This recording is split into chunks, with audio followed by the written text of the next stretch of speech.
আজকে নড়াইলের সাবেক অবৈধ এমপি হাসিনার অন্যতম সহযোগী কবিরুল হক, পিএম কবিরুল হক মুফতি এবং আরেকজন আসামি মোহাম্মদ আজামুল মোজাম্মেল হক এবং এই মোহাম্মদ মোজাম্মেল হক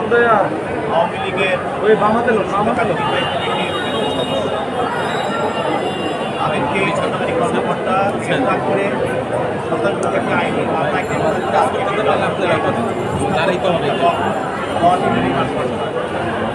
এই মামলায় রিমান্ড প্রার্থনা বলা হয়। আপনারা দেখছেন যে ইদানিং ঢাকা শহরের বিভিন্ন জায়গায় আওয়ামী লীগ কিছু মিছিল করছে, জঙ্গি মিছিল করছে। সেই মিছিলের মাধ্যমে সরকারকে উদ্ধার করার জন্য দেশের শিক্ষকতাকে নষ্ট করার জন্য তারা চেষ্টা করছে এবং এইভাবে গত 29 তারিখে গত 12/9 তারিখে একটি মিছিল, সেই মিছিল থেকে 5 জন আসামিকে গ্রেপ্তার করা হয় এবং তাদের থেকে কিছু মোবাইল উদ্ধার করা হয় এবং এই মোবাইলের বিভিন্ন তাদের মোবাইলের তথ্য থেকে এই আসামিদেরকে এই মিছিলের সঙ্গে থাকার বিষয়টা পাওয়া যায় এবং সেখানে তারা সততা এবং অর্থদাতা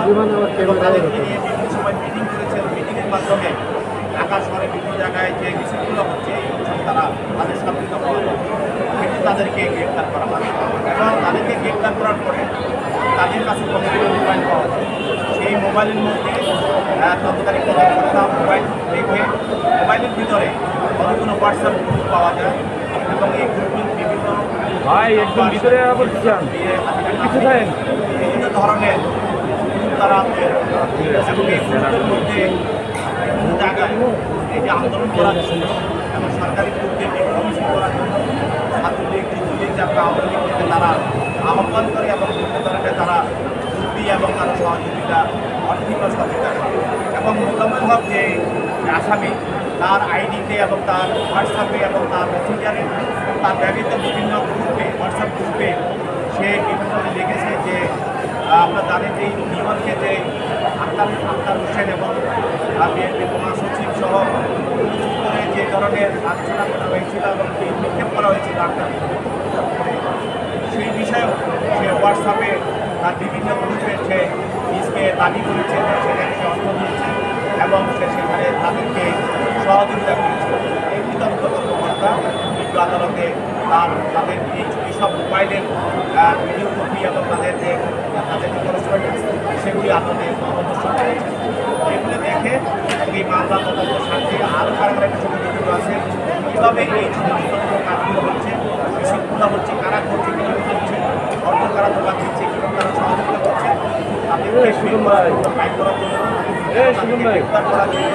এই আসামিদেরকে 7 দিনের আদালত তাদেরও বক্তব্য শুনেছেন। তাদের বক্তব্য শোনার পরে 6 দিনে এখনই আসবে এবার মঞ্জুর করে তাদেরকে তদন্তকারী কর্মকর্তার কাছে মানে আজকে মানে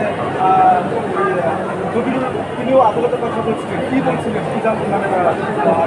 উনি মোজাম্মেল আদালত বলে নাই, মোজাম্মেল হক সামনে বলেছিলেন, তার কথাটা স্পষ্ট শোনা যায় নাই। তারপর যখন বলেছেন যে তিনি এগুলোর সঙ্গে জড়িত না, তিনি এগুলো করেন নাই, এইসব কথা স্বাভাবিক কথা। কিন্তু আমরা তো আর স্বাভাবিকতার উপরে কাউকে আমরা গ্রেপ্তার করি না। আমরা তাদেরকে যে উদ্ধারকৃত যে মোবাইলগুলো ছিল সেই মোবাইলের ভিতরে তাদের যে করসপন্ডেন্স এবং তাদের যে তারা যে বক্তব্য রেখেছে, মেসেঞ্জার ইউজ করেছে,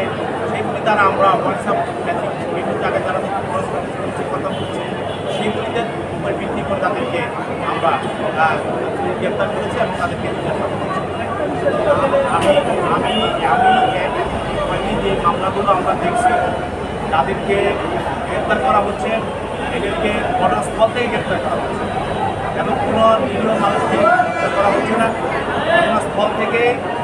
4 জন 5 জন বা 10 জন তাদেরকে গ্রেপ্তার করা হচ্ছে। অনেকে সেখান থেকে দৌড়ে পালিয়েও গেছে, কিন্তু পরবর্তীতে তাদের মিছিলের ছবি এবং তাদের যে মোবাইলগুলো ছিল সেই মোবাইলগুলোকে দেখে এবং কারাগারের জন্য জড়িত তাদেরকে এই মামলায় তাদেরকে গ্রেপ্তার দেওয়া হচ্ছে। এখানে